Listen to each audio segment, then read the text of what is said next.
Hi guys, welcome to my channel. मैं Sabrina एक बार फिर आप लोगों के लिए आ गई एक नया रीडिंग लेके। आज का हमारा टॉपिक है आज की हमारी टॉपिक है कि उनके दिल की बातें, अनकही बातें जो वो आपसे शेयर नहीं कर सकता या नहीं किया है, उनके दिल में जो चल रहा है, जो बतानी है आपको और नहीं बताया है। 3 बार आप जिसके बारे में सोच रहे हो उनका 3 बार मन में नाम लीजिए ताकि आप लोगों की एनर्जी मेरे से कनेक्ट हो जाए। चलिए शुरू करते हैं। मैं उनकी तरफ से पढ़ूंगी आज ये कार्ड, ठीक है। आपकी पार्टनर की दिल की बातें। मेरी जान, डियर माय लव, पता नहीं क्यों जब मैंने पहली बार आपको देखा मुझे लगता है आप लोग किसी की शादी पार्टी में कहीं पे मिले थे, किसी गेट टुगेदर था, लोग था, और देखते ही रह गई मैं। आपकी सुनहरी बाल जो आपने खुला रखा था उस दिन, वो प्यारी आँखें, जिस तरह आप छत की तरफ देख रहे थे, शायद तारों पे नज़र रखा था या कुछ था ऊपर जो आप देख रही थी, और आपका वो गर्दन, सुंदर सा सुराईदार गर्दन। तो मैं उसी टाइम समझ गई थी कि ये कोई हूर है, कोई परी है, कोई एंजल है जो आसमान से उतर के आई है। और जब आपसे बात किया और जब आपने दोस्त को बोला कि आपसे बात कराए या बहाने से जो आपसे बात किया मैंने, तो मैं पहली मुलाकात में ही समझ गई थी कि तुम वही हो जो मेरे लिए धरती पे आई हो।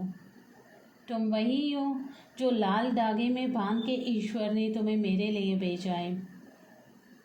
यस, मेरे ट्विन फ्लेम, मेरे सोलमेट, या आई डोंट नो व्हाट। तुम क्या हो, कौन हो, मैं ये तो श्योर नहीं हूँ, लेकिन इतना मैं ज़रूर जानता हूँ कि तुम मेरा हो और हमारा कोई सदियों पुराना रिश्ता है। मैं आज से नहीं, सदियों से तुम्हें जानती हूँ। एक ऐसा फील हुआ था। और तुम्हारा वो मासूम चेहरा, वो छुट-छुटी क्यूट आँखें और वो प्यारी सी मुस्कान, आई नो कि तुम वही हो, कि तुम मेरी लाइफ में खुशियाँ लाओगे। मैं जानता हूँ कि तुम कितनी मासूम हो। मैं जानता हूँ कि तुम्हें मेरी इंतज़ार है। मैं जानता हूँ कि तुम्हें उस दिन की इंतज़ार है कि जब मैं घोड़ी चढ़ के दूल्हे लेके तेरे घर आ जाऊँ। पर तुम कभी लब नहीं खोलते हो ना, तुम कभी अपने मुंह से नहीं बताते हो ये चीज़ें। आई नो कि तुझे भी मेरे इंतज़ार है, लेकिन मेरी जान, ये जो हमारा 11 महीने का दूरी है,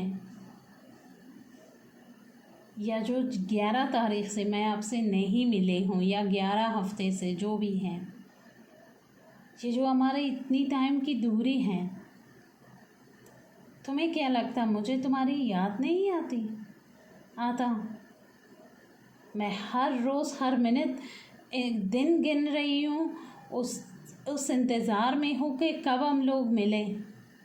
पर आई नो कि तुम्हें लगता है कि मुझे तुम्हारी फ़िक्र ही नहीं, मैं सिर्फ वर्कोहॉलिक हूँ और काम पे ध्यान देता हूँ।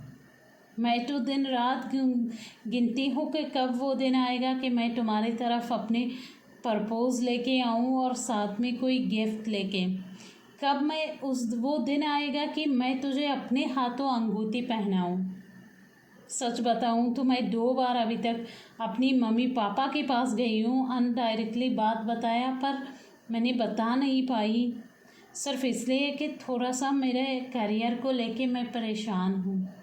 थोड़ा सा मुझे जो गोल अचीव करना है अभी तक हुआ नहीं है। बस मुझे 1 साल और 1 साल मेरा इंतज़ार करो। अगली साल या न्यू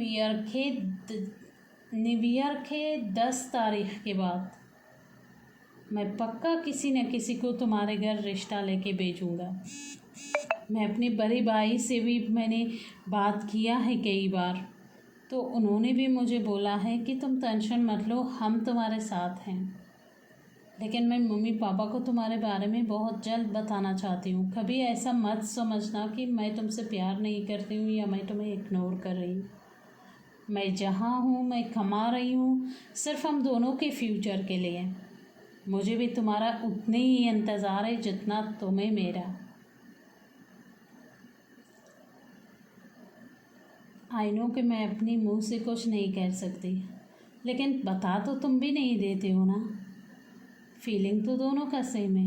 हम दोनों एक दूसरे को सच्चा प्यार करते हैं और मैं श्योर हूँ कि भगवान ज़रूर हमारी बात सुनेगी और ये मिलन ज़रूर होगा। हाँ, एक छोटा सा डर और भी रहता है कि तेरे घर वाले क्या मुझे एक्सेप्ट करेगा, क्या वो लोग मुझे पसंद करेगा। ये बात भी मेरे मन में है और पता नहीं कब वो दिन आएगा जब हम दोनों एक हो जाएंगे। पता नहीं कब वो दिन आएगा कि ये दोस्ती दोस्ती के नाम को हम दोनों ने निकाब पहन के रखा है, ये हटा के एक दूसरे को अपनी दिल की बातें बोले। सो गाइस, ये था आज के आपकी रीडिंग। मेरी चैनल को लाइक सब्सक्राइब करना ना भूलिए ताकि मैं आप लोगों के लिए नए नए रीडिंग कर सकूं। और कमेंट में लिखना ना भूलिए ताकि मैं समझ सकूं कि आप लोगों को और क्या चाहिए और कैसा लगा मेरा रीडिंग। Bye, good night.